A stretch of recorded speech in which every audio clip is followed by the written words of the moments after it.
खिला रहे थे, उनका अभिवादन को स्वीकार कर रहे थे। कल का जो घटना है, जयराम महतो हो या रामदास मुर्मू हो, वो गाड़ी के ऊपर में चढ़े हुए थे। उसके जोहार नमस्कार। इस वक्त बिहार समेत झारखंड में चुनाव हो रहा है और झारखंड में इस वक्त घाटशिला में उपचुनाव हो रहा है और घाटशिला उपचुनाव में तमाम पार्टियों ने अपना नॉमिनेशन करवा लिया। कल ही नॉमिनेशन का अंतिम तिथि था, लेकिन घाटशिला उपचुनाव में जो लोग नॉमिनेशन करवाने के लिए भीड़ भड़ाका लेकर के जा रहे थे, वैसे लोग जो हेलमेट का यूज नहीं कर रहे थे या चार चक्का वाहन के ऊपर में या दो चक्का वाहन के ऊपर में चल करके प्रचार प्रसार कर रहे थे, झंडा टांग रहे थे, हाथ हिला रहे थे, तरह तरह के स्टंटबाजी कर रहे थे, उन लोगों को जमशेदपुर डीसी ने एक नोटिस जारी कर दिया। उन लोगों को 24 घंटे के अंदर में जवाब मांगा। जो लोग मोटर व्हीकल एक्ट का हनन करते हैं या जो लोग उस एक्ट को नहीं मानते हैं या उसके नियम कानून को नहीं मानते हैं, उनके ऊपर में ये नोटिस जारी बिल्कुल होना चाहिए। एक राजनीतिक पार्टी पे नहीं बल्कि सभी राजनीतिक पार्टियों पे होना चाहिए। सिर्फ जेल कैंप पार्टी पे नहीं होना चाहिए बल्कि जेएमएम पार्टी के जो कार्यकर्ता या नेता गाड़ी के ऊपर में चढ़ते हैं, हाथ हिलाते हैं, स्टंट करते हैं या जो मोटर व्हीकल एक्ट का जो उल्लंघन करते हैं, उनके ऊपर भी होना चाहिए। बीजेपी के नेता जो मोटर के ऊपर में गाड़ी के ऊपर में चढ़ करके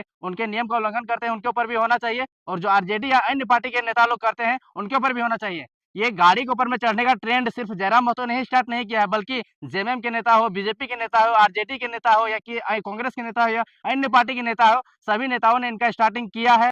2024 के चुनाव में आपने देखा होगा कि किस प्रकार से कल्पना सोरेन भी गाड़ी के बोनेट के ऊपर में चढ़ करके लोगों को संबोधित करते थे। तो कल का जो घाटशिला उपचुनाव हुआ, इसमें जेल कैंप पार्टी ने अपना नॉमिनेशन करवाया, जिसमें जहाँ के प्रत्याशी रामदास मुर्मू जी थे, उनका नॉमिनेशन का प्रोग्राम में टाइगर जयराम महतो केंद्रीय अध्यक्ष जेल कैंप पार्टी के पहुंचे हुए थे और दोनों ने स्कॉर्पियो के छत के ऊपर से चढ़ करके लोगों का जो अभिवादन है उनका स्वीकार किया था और लोग बार बार नारा लगा रहे थे और क्योंकि लोगों को देखने में काफी कठिनाई हो रही थी, बातों को सुन पाने में काफी कठिनाई हो रही थी, इसलिए वो स्कॉर्पियो में चढ़ करके हाथ हिला रहे थे।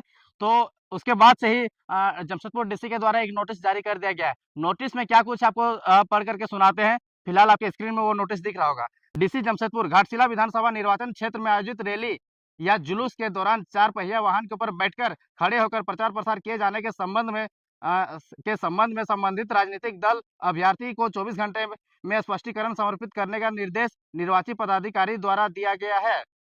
वैधानिक कार्रवाई सुनिश्चित की जाएगी। तो इस प्रकार से 24 घंटा के अंदर में जो भी कानून का उल्लंघन किए हैं, उनको 24 घंटा के अंदर में स्पष्टीकरण देना पड़ेगा। अगर स्पष्टीकरण नहीं देते हैं तो उनके ऊपर समुचित कार्रवाई किया जाएगा, उससे संबंधित जो भी कार्रवाई होगा। तो देख सकते हैं किस प्रकार से आप स्क्रीन में देख सकते हैं। यह केवल कल के रैली के बाद में किया गया। इससे पहले एक और नियम आया था कि जो लोग बाइक रैली में जाते हैं उनको हेलमेट लगाना जरूरी होता है। जो लोग हेलमेट नहीं लगाते हैं उन पर कानूनी कार्रवाई की जा सकती है। तो ये कोई नया नियम नहीं है या पॉलिटिक्स में ये पहली बार ऐसा नहीं हो रहा है कि गाड़ी के ऊपर में कोई नेता चढ़ रहा है तो उसके ऊपर में कार्रवाई किया जा रहा है। इससे पहले देख सकते हैं हेमंत सोरेन जी, आप स्क्रीन में देख सकते हैं हेमंत सोरेन जी गाड़ी के ऊपर में चढ़ के लोगों को संबोधित कर रहे थे या हाथ हिला रहे थे, उनका अभिवादन को स्वीकार कर रहे थे। कल का जो घटना है जयराम महतो हो या रामदास मुर्मू हो, वो गाड़ी के ऊपर में चढ़े हुए थे। उसके बाद में अखिलेश यादव भी जो है यूपी के नेता है, वो गाड़ी में चढ़ते हुए नजर आते हैं। राहुल गांधी भी गाड़ी में चढ़ते हुए नजर आते हैं और अपने लोगों का जो अभिवादन है वो स्वीकार करते हैं। तो इस प्रकार से जो राजनीतिक घटना है पॉलिटिक्स में चुनाव प्रचार प्रसार के दौरान में या नॉमिनेशन के दौरान में इस प्रकार की घटनाएं होते रहती है। बाकी टाइगर जयराम महतो ने नॉमिनेशन के बाद में सभा को संबोधित करते हुए क्या कहा मन से, वो आप आगे सुनिए। सामने हो तो सभी लीडर को डर लगता है, तो भाई डरे हुए नेताओं को क्यों चुनते हो? निडर लोगों को चुनो जो बेबाक होकर आपकी आवाज बनने का काम करे और आपकी आवाज को उठाने का काम करे। ऐसे लीडर को चुनो। आज घाटशिला की बात करें तो घाटशिला भी धीरे धीरे एक औद्योगिक क्षेत्र में डेवलपमेंट हो रही है। क्योंकि बगल में जमशेदपुर है तो उसका असर धीरे धीरे घाटशिला में आएगा। घाटशिला में नए उद्योग आएंगे, जमीनों का अधिग्रहण होगा, जबरन जमीन लिया जाएगा। अभी आपका हिंदुस्तान कॉपर लिमिटेड है, आप लगातार वहां आंदोलन किया जा रहा है। कंपनी जमीन छोड़ने को तैयार नहीं है। जब आपका काम बंद है तो जमीन छोड़ देना चाहिए, जमीन रहतों को वापस होना चाहिए। तो ये मुद्दे सदन तक कौन उठाएगा?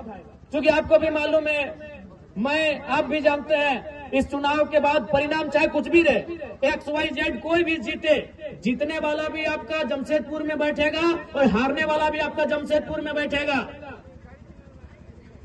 अगर जो भी इस चुनाव का अगर वे लोग जीतते हैं तो जो जीत के जाएगा वो भी जमशेदपुर के आवास में रहेगा और जो हार के जाएगा वो भी जमशेदपुर के आवास में रहेगा।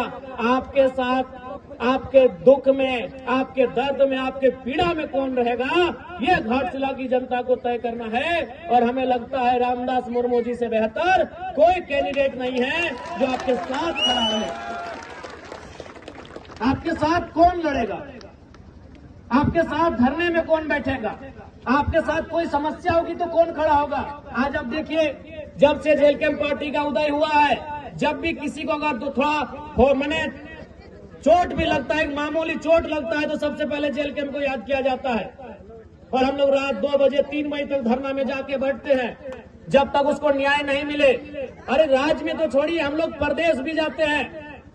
हमारे पार्टी के लोग मजदूरों की बात को अगर देखा जाए, न्याय दिलाने के लिए हम लोग राजस्थान उड़ीसा तक जाते हैं।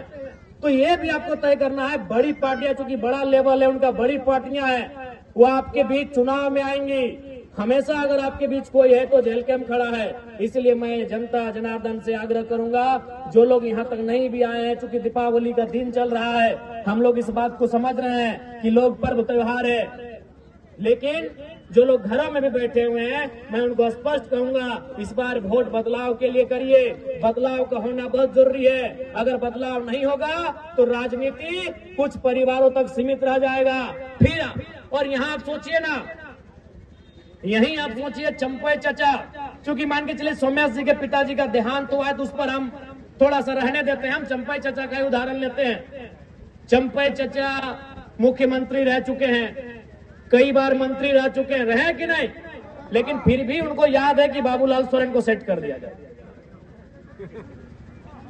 चंपई चचा मुख्यमंत्री रह चुके हैं, मंत्री रह चुके हैं, कई बार विधायक रह चुके हैं, फिर भी उनको बुढ़ापे में चिंता है, जबकि उनके पास अरबों की संपत्ति है। अगर आज के दिन से चंपई चाचा बिस्तर में बैठ जाए ना, बेड में बैठ जाए, घर में खटिया में बैठ जाए, तो उनकी 5 पुश्ते आराम से बैठ के खाएंगे।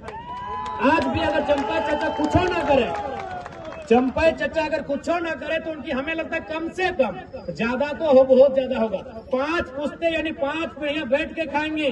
फिर भी उनको चिंता है कि बाबूलाल सोरेन को विधायक कैसे बनाना है। बगल में रघुवर दास जी हैं, मुख्यमंत्री रह चुके हैं, गवर्नर रह चुके हैं, कई बार वो भी मंत्री रह चुके हैं, हमको लगता है 5-6 बार विधानसभा भी जा चुके हैं, यानी विधायक बन चुके हैं। फिर भी उनको चिंता है कि अपनी पुतोहू को टिकट देके विधायक बना दिए, जबकि आपको भी मालूम है 5-10 पीढ़ी बैठ के खाएंगे। लेकिन रघुवर चचा को भी चिंता है कि हमारी पुतोहू विधायक कैसे बने। यही आपके अर्जुन मुंडा जी, हमारे इस राज्य के और एक मुख्यमंत्री, बहुत नामी चेहरे, केंद्र में भी मंत्री रह चुके हैं, उनको भी चिंता आई कि अपनी पत्नी को इस बार टिकट दिला दे, पोटका से उनकी पत्नी लड़ी। तो ये अब जनता को तय करना है कि जो मुख्यमंत्री रहा है उसको अपने बच्चों की चिंता है, उसे अपने बेटे की, पुतोहू की, पत्नी की चिंता है। तो जनता अपने बच्चों की चिंता करती है नहीं करती है, ये आप पे डिपेंड करता है। उनसे सीखिए कम से कम। वो मैं 3 मुख्यमंत्री का आपको नाम गिनाया, आप ही के कोल्हान के, उधर मधुपुरा को छोड़ देते, अभी दूरी है, यही आपके अगल बगल के चंपई चचा, रघु चाचा, मुंडा जी, 3 मुख्यमंत्री। और किनको टिकट दिलाया? एक ने बेटे को जो घाटशिला में उम्मीदवार है, एक ने पत्नी को जो चुनाव हार गई, और एक ने अपनी पुतोहू को जो चुनाव जीत के विधायक बनी है। अरे जिनके पास अरबों की संपत्ति है, लाख और करोड़ तो छोड़िए, अरबों की, जिनकी संपत्ति अनुमानित अरबों की है, आज वे लोग चिंता कर रहे हैं मेरा बेटा कैसे विधायक बने, मेरी बहू कैसे विधायक बने, मेरी पत्नी कैसे विधायक बने। तो आज जनता को भी सोचना होगा कि जनता की आवाज कौन बनेगा, जनता के लड़ेगा कौन, जनता के बच्चों के भविष्य की आवाज कौन बनेगा, उनके शिक्षा, स्वास्थ्य, रोजगार पे बात कौन करेगा, उसके लिए उनको वोट करना है। ये जनता को